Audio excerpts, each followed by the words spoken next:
What's up, guys? You know what it is, your boy JP the Install Guy, hoping to make your install life a little bit easier. Today we have a 2008 Nissan Altima with the blow system, and we are going to change this radio out, and we're going to swap it out with the Kenwood double din non-touchscreen. If these are the type of things that you're interested in, please consider subscribing or following, because this is what we do. Anything car audio or install related, that's what the channel is about. First thing I usually like to do is open that up, come right here, and you want to pull down that little part. And then once we pull that down, it's going to reveal two Phillips head screws that you're going to have to take out. Next thing we want to do is we want to take this part off. Now with the dash, as you can see, it is extremely cracked. We're going to try our best not to damage it, but we have to take this part out because there's two more Phillips head screws, one on each side right there. So if I come in right here, I'm probably going to end up denting the dash because it's so delicate. I want to actually try to come right here. I might have to get something thinner of a profile. And then, all right, guys, not going to lie, this thing is very, very brittle, and I needed to use two hands, so I didn't actually catch it going off camera. But I promise you, it is only held in by these little retention clip tabs right here.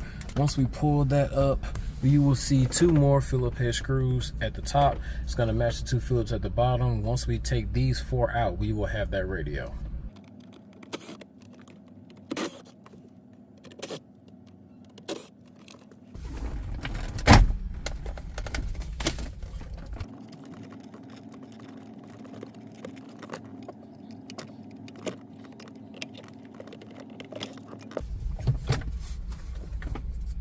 So the radio we are installing is a Kenwood DPX505BT, just a regular run-to-the-mill double din non-touchscreen Kenwood radio. This does have the CD player at the top. Your preset 1 through 6 buttons are right here. It does have the volume knob, USB and auxiliary on the side, and it is the full depth double din radio. So the dash kit we are using is going to be the Metro dash kit. We're also using the Metro wire harness and Metro antenna adapter, because this from the factory you do not have the Motorola style plug, so you do need the NI12 adapter. All the links will be down there in the description for the people who want to install this stuff yourself. The dash kit does give you more of a matte black style finish. If you look at the bezel on the factory radio, is more of a textured style. It will not be textured, you will get the solid matte black. So since we are installing a double din, this bracket right here has to go. If you are installing a single din, it does come with the pocket that slides in the bottom and snaps, but we're not using that part, so let's get rid of those.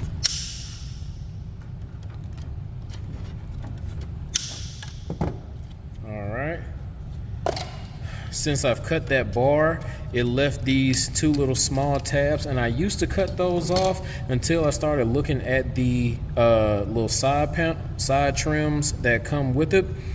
This little notch right here literally goes perfectly in that part that I cut off. They probably did that on purpose. You see they are numbered DDXR for right, and the other one says DDXL for left, so we're going to go ahead and put those on.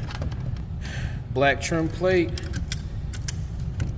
snap that in. We do need to transfer some things from the factory bezel to over here. Depending on which one you have, you may have this style AC control or this size AC control. We have this one, so we just want to simply snap that in. We do need to take these off.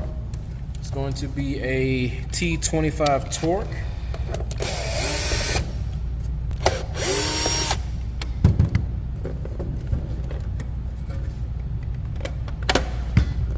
Kind of pops out.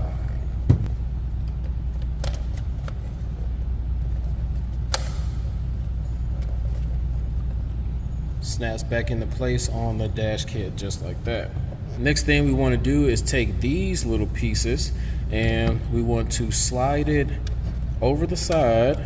You can do this before. It doesn't really matter the order that you do this in, as long as it gets done. At least for this dash kit, nothing's going to be in the way like blocking the radio. And then it's going to take one Phillips screw that comes with the dash kit that's going to secure this part right here. That same T20, and put it in here. You're probably wondering, why am I using hand tools right now when I use the drill to take it off? From the factory, those things are torqued down pretty hard through that metal bracket, so I needed something with a little bit more torque. But now I'm actually dealing with all the plastic parts myself, so I want to use my hand pressure.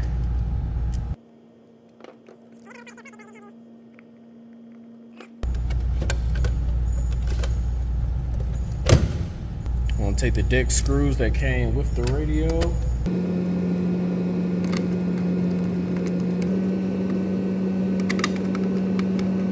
So that's what it looks like. All right, let's get this thing wired up so we can get back inside the car. So wiring this one up is going to be pretty simple. Since it does have the amplified system, we're going to be using the wire harness that has the RCAs on it. So the only wires that we actually have to install are going to be the 12-volt constant, the ignition, ground, amplifier ground, and the remote turn on. We're not going to de-pin any wires because if this client ever wanted to reuse the radio in another vehicle, they still will be able to do that by using the high level inputs. Now, if you don't know what the wire colors are, don't worry. I did make one video showing you guys how to wire up a harness that will be linked for you, and I am currently making an introduction to car audio course for the people who want more in-depth help. Now, this wire harness does not have a ground pin, so we need to make sure that we pin it. And I want to take this time to thank anybody who chooses to support the channel, whether you guys hit those links in the description, or you get your parts from JPtheinstallguy.com, or you get a fan subscription from JPtheinstallguy.com, or the Patreon. All that goes a long way with me, and I greatly appreciate it. Look likes when we got it all put together. If you guys found any value in the video, please hit that like button. Don't forget to subscribe, share, comment if you want to. Till next time, this your boy JP signing out, telling you guys to keep going, keep growing, and have a blessed day. Peace.